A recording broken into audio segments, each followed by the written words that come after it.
خوش رہنے کے لیے ضروری ہے کہ دنیا کی محبت ختم کرے.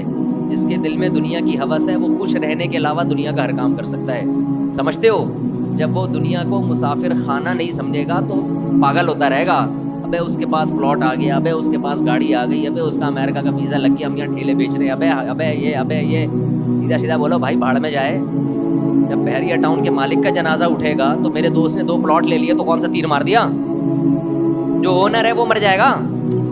ختم بھائی. تھوڑے دنوں میں ٹماٹر بیچو, رکشا چلاؤ, لینڈ کروزر میں گھومو, یہ تھوڑے دن کے کھیل ہیں, اس کے بعد ختم. قارون جب اپنے خزانوں کے ساتھ مارکیٹ میں آیا نا, قرآن کہہ رہا ہے, قرآن نے تو مارکیٹ کا لفظ استعمال نہیں کیا. جب اپنے خزانوں کے ساتھ قارون مارکیٹ میں آیا ایک دفعہ پورے جاہو جلال کے ساتھ, پبلک نے جب اس کا پروٹوکول دیکھا اور خزانے دیکھے, اس کا لباس, جب بڑا آدمی جا رہا ہوتا ہے نا بڑی عزت دی جاتی ہے, تو بے وقوف لوگ رالے ٹپکانا شروع کرتے ہیں. یا لیت لنا مثل ما اوتی قارون. احمقوں اور بے وقوفوں نے کہا ہائے کاش ہمارے پاس بھی ایسی دولت ہوتی جیسی قارون کے پاس. کیا پروٹوکول ہے بھائی اس کا. تو قرآن کیا کہتا ہے؟ علم والوں نے کہا ویلکم, برباد ہو جاؤ, تمہارا ناس ہو جائے. جب انسان بہت ہی الٹی بات کرتا ہے تو آدمی کہتا ہے تیرا ناس ہو, برباد ہو جائے, کہ بیکار باتیں کر رہا ہے بیٹھ کے. کیا کہنے لگے؟ ویلکم, تباہ ہو جاؤ. یہ ویلکم نہیں ہے, کیونکہ ایک جگہ کہیں ہم عربی گرامر پڑھ رہے تھے تو پرانے زمانے میں جب متحدہ حقیقی بنی تھی نا, وہ 90s کی بات ہے, تو ایک جگہ لکھا تھا ویلکم آفاق احمد. تو ہم عربی گرامر پڑھ رہے تھے, میں اس کو پڑھ رہا ہوں ویلکم آفاق احمد. اب ویلکم کا معنی تو بددعا ہے کہ تم تباہ ہو جاؤ. تو میں حیران ہوں کہ انہوں نے اپنے قائد کو گالی کیوں دی ہوئی ہے. میں وہاں کھڑا ہوا سوچ رہا ہوں کہ اپنا قائد بھی متحدہ حقیقی بنی تھی نا, تو وہ قائد بھی مانتے ہو آفاق احمد کو, اور تم کہہ رہے ہو اور گالی بھی دے رہے ہو, تم تباہ ہو جاؤ. پھر کسی نے بتایا بھائی یہ ویلکم نہیں ہے, یہ ویلکم ہے. تو پھر ایک عربی ان دنوں میں آئے ہوئے تھے, وہ کہنے لگے لی سبیلی ہی چوک کدھر ہے. لسبیلا چوک کو کہہ رہے تھے لی سبیلی ہی چوک, کہہ رہے تھے یہ لی سبیلی ہی چوک کدھر ہے. تو عرب اس طرح کی غلطیاں بھی کر رہے ہوتے ہیں. تو خیر, تو قارون کے خزانوں کو دیکھ کر بے وقوف لوگ کیا کہنے لگے؟ یا لیت لنا, ہائے ہائے ہائے, کاش ہمارے پاس بھی ایسا جاہو جلال ہو, ایسی گاڑیاں, ایسی سواریاں ہوتی. تو اللہ فرماتے ہیں جو علم والے لوگ تھے انہوں نے کیا کہا؟ ویلکم, تمہارا ناس ہو, برباد ہو جاؤ تم. کیسی باتیں کر رہے ہو بے وقوفوں والی. ثواب اللہ خیرون, اللہ جو نیک عمل پہ بدلہ دے گا وہ اس سے کئی گنا بہتر ہے. تو کبھی تمہاری رالیں کسی نیک عمل کو دیکھ کے تو ٹپکی نہیں ہے کہ وہ روزے رکھ رہا ہے, وہ صدقہ کر رہا ہے, تو رال ٹپکے یار کتنا کما رہا ہے. یہ ٹپک کس پہ رالیں رہی ہیں؟ جو عیاشی کر رہا ہے. تو یہ عیاشی تو تھوڑے دنوں میں ختم ہونے والی ہے. اور قارون اب مارکیٹ سے شارٹ ہو گیا کہ نہیں ہو گیا؟ کہاں گیا اس کا جاہو جلال؟ تو قبر بھی نہیں ملتی, قبر بھی نہیں ہے, زمین میں دھسا دیا اللہ نے, ایسا دھسایا حدیث میں آتا ہے قیامت تک دھستا ہی رہے گا. موسیٰ علیہ السلام نے اسے کہا زکوٰۃ دے, اللہ نے تجھ پر احسان کیا ہے, تو جیسے اللہ نے تجھے دولت دے کے احسان کیا تو اللہ کی مخلوق پہ احسان کر, تو بھی مخلوق پہ خوب خرچ کر. تو کہنے لگا یہ میرا کمال ہے جو میں نے پیسہ کمایا ہے, مائنڈ میرا کیا تھا. آج بعض مالدار لوگ کہہ رہے ہیں نا میرا مائنڈ, میری لک ہے اور میری, تو بھائی آپ کا کچھ نہیں ہے. جس کے لیے اللہ رزق کے دروازے کھولنا چاہے کھول دیتا ہے. ہم نے بڑے بڑے فنڈر دیکھے ہیں, وہ بیچارے ٹماٹر ہی بیچتے رہتے ہیں ساری زندگی, حالانکہ مائنڈ ان کا بہت ہوتا ہے. اور بڑے بڑے بے وقوف لوگ دیکھیں جن کے پاس نوٹ گننے کی فرصت نہیں ہے. تبھی امام شافعی نے کہا ہے نا, ایک شعر امام شافعی کی طرف منسوب ہے واللہ عالم, کہ اگر عقل کی بیس پر لوگوں کے پاس پیسہ آتا تو غریب تو بیچارے بھوکے مر جاتے, نہیں سوری, بے وقوف بیچارے بھوکے مر جاتے اگر عقل کی بیس پہ پیسہ ملتا. تو میں اکثر اس پہ ایک واقعہ بھی سناتا ہوں, میں جلدی سنا کے آگے چلتے ہیں. ایک مالدار آدمی, ہمارے حضرت یہ واقعہ سنائے کرتے تھے پرانے زمانے کا. ایک بہت مالدار آدمی تھا, غریب تھا, سوری ایک بڑا عقل مند آدمی تھا, غریب, مجھے بھی روزہ لگ رہا ہے آج. ایک بڑا عقل مند آدمی تھا مگر تھا کیا؟ غریب.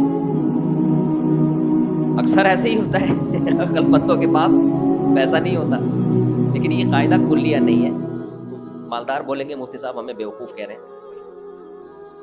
تو اس نے دیکھا کہ ایک آدمی بڑا مالدار تجارت کا سامان لے کے جا رہا ہے, بیوقوف اتنا ہے کہ اونٹ کے ایک طرف چاول کی یا جو بھی امپورٹ کر رہا ہوگا جو بھی چیز، اس کی بوریاں لادی ہوئی ہیں، اور بیلنس برابر کرنے کے لیے اونٹ کے دوسری طرف ریت کے بورے رکھے ہوئے ہیں تاکہ بیلنس کیا ہو جائے.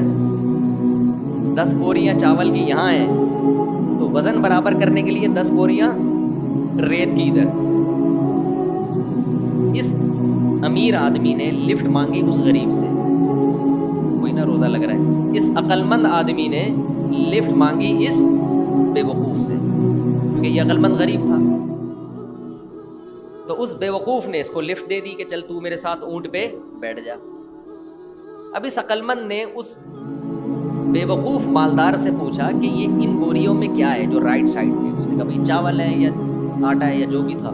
کہا یہ لیفٹ پہ کیا ہے؟ اس نے کہا یہ ریت ہے. کہا تو ریت کا بزنس کرتا ہے؟ کہہ رہا نہیں یہ بیلنس برابر کرنے کے لیے. اس عقل مند نے اس سے کہا کہ میں بے وقوف آدمی، 10 بوریاں اگر یہاں ہیں تو 5 بوریاں ادھر کر دے، اس سے بیلنس کیا ہو جائے گا. اونٹ پہ تو نے بلا وجہ کا ڈبل لوڈ ڈالا ہوا ہے، اور یہ 10 بوریاں بھرنے میں کتنا ٹائم لگا ہوگا. تو بے وقوف آدمی تو یہ کر لینا کہ 5 یہاں کر دے اور 5 وہاں کر دے. اس نے کہا یار یہ تو لاجک کی بات کی ہے. نیچے اترا، اپنے مزدور کو جو بھی ہوگا اس کے ساتھ اس کو بولا بھائی بوریاں ہٹا، 5 چاول کی بوریاں یہاں کر دے اور 5 یہاں. اونٹ کی سپیڈ بھی تیز ہو گئی اور اونٹ کو بھی سکون کا سانس آیا، بڑا خوش. اب اس غریب آدمی سے اس بے وقوف نے انٹرویو لینا شروع کیا کہ تو کرتا کیا ہے. اس کا خیال تھا کہ یہ تو ارب پتی ہوگا جو اتنا عقل مند ہے، جس نے مجھے اتنے اچھے مشورے دیے. یہ خود کیا ہوگا؟ یعنی اب میرے جیسے بے وقوف کے پاس اتنا پیسہ ہے تو اس عقل مند کے پاس تو اس کی تو ملیں چلتی ہوں گی نا.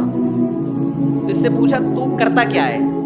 اس نے کہا یار میں تو غریب آدمی ہوں، جس کام میں ہاتھ ڈالو برباد. میرے پاس تو سواری بھی نہیں ہے، تبھی تو میں نے تجھ سے لفٹ مانگی ہے. اس نے کہا اتر نیچے. نیچے اتر، اونٹ کو واپس گھمایا، 5 بوریاں دوبارہ ادھر کی اور ریت کی بوریاں دوبارہ بیلنس برابر کرنے کے لیے ادھر ڈال. بولا تیری عقل کی وجہ سے تیرے پاس جب 1 کوڑی روپیہ نہیں ہے تو میں بے وقوف تجھ عقل مند سے 1000 گنا بہتر. میں تیرے مشوروں پر عمل کروں گا نا، میں بھی تیرے جیسا بن جاؤں گا. مجھے اپنے اسٹائل سے چلنے دے جیسا چل رہا ہوں. سمجھ رہے کہ نہیں سمجھ؟ میں جیسے اپنے اسٹائل سے چل رہا ہوں مجھے چلنے دے. اگر تیرے مشورے پر عمل کیا نا میں بھی تیرے جیسا غریب ہو جاؤں گا. لو كان بالحيل الغنى لوجدتني بنجوم اقطار السماء تعلقي.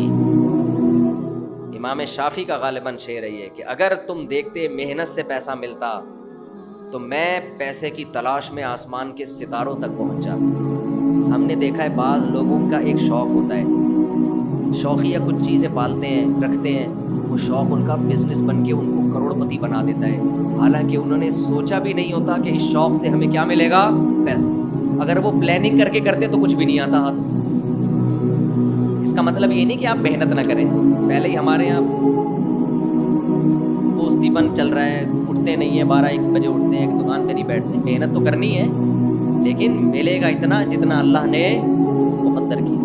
تو میں وہ عرض کر رہا تھا کہ نبی صلی اللہ علیہ وسلم نے جو مثال دی ہے نا کہ 2 چیزیں جوان ہوتی ہیں تو وہ 2 برائیوں سے مراد صرف 2 نہیں ہیں، بلکہ جو بھی بری خواہشات ہیں بڑھاپے میں کم ہونے کے بجائے بڑھتی ہیں. اسی طرح اچھی خواہشات اگر جوانی میں اچھی عادتیں ہیں تو بڑھاپے میں وہ اچھی عادتیں کم ہونے کے بجائے جوان. اگر آپ کو جوانی میں اللہ سے محبت ہے، بڑھاپے میں یہ محبت اور زیادہ بڑھ جائے گی.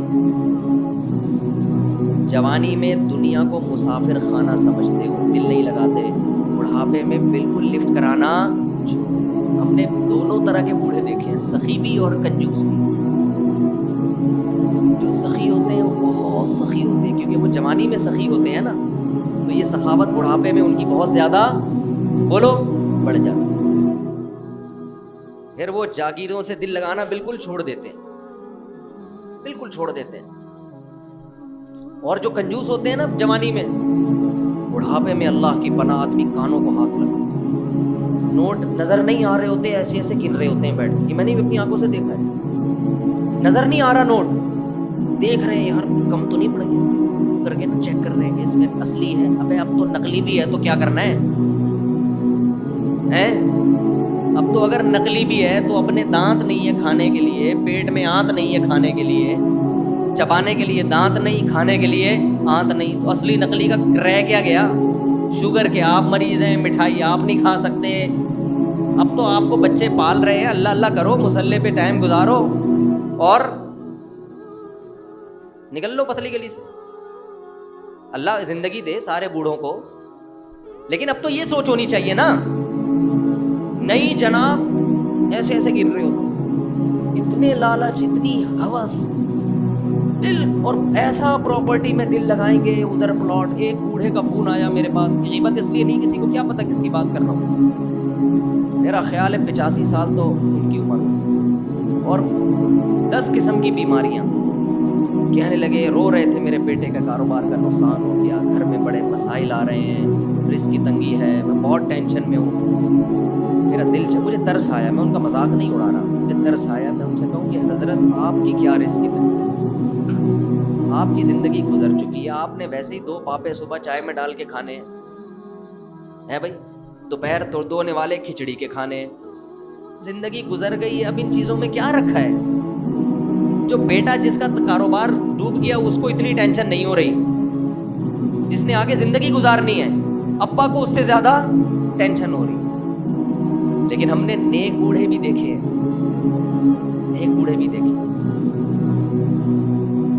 ہمارے نانا، اللہ تعالیٰ مغفرت فرمائے، نانا نانی دونوں، میرے نانا کی بھی 99 سال ماشاءاللہ عمر تھی، نانی نے بھی بڑی عمر پائی ہے، جب بھی ہم ان کے پاس جاتے تھے نا تو وہ شاعری شروع کر دیتے تھے، قبر کی آخرت کی، گھر جسے سمجھے ہو وہ تم گھر نہیں، مجھے پورا شعر یاد نہیں ہے ان کا، یعنی بار بار کہتے تھے بیٹا جس کو تم گھر سمجھ رہے ہو یہ گھر نہیں ہے، گھر اصل کیا ہے؟ قبرستان، اور سخاوت ایسی، کھلا رہے ہر وقت کچن میں کھانا بنتا رہتا تھا، مسجد کے امام بھی تھے ہمارے نانا، تو جو گلی محلے میں جا رہا ہے نا اس کو بلایا، ادھر آ بیٹھ، گھر والوں کو ٹینشن دی ہوئی تھی کھانا لے کر آؤ اس کے لیے،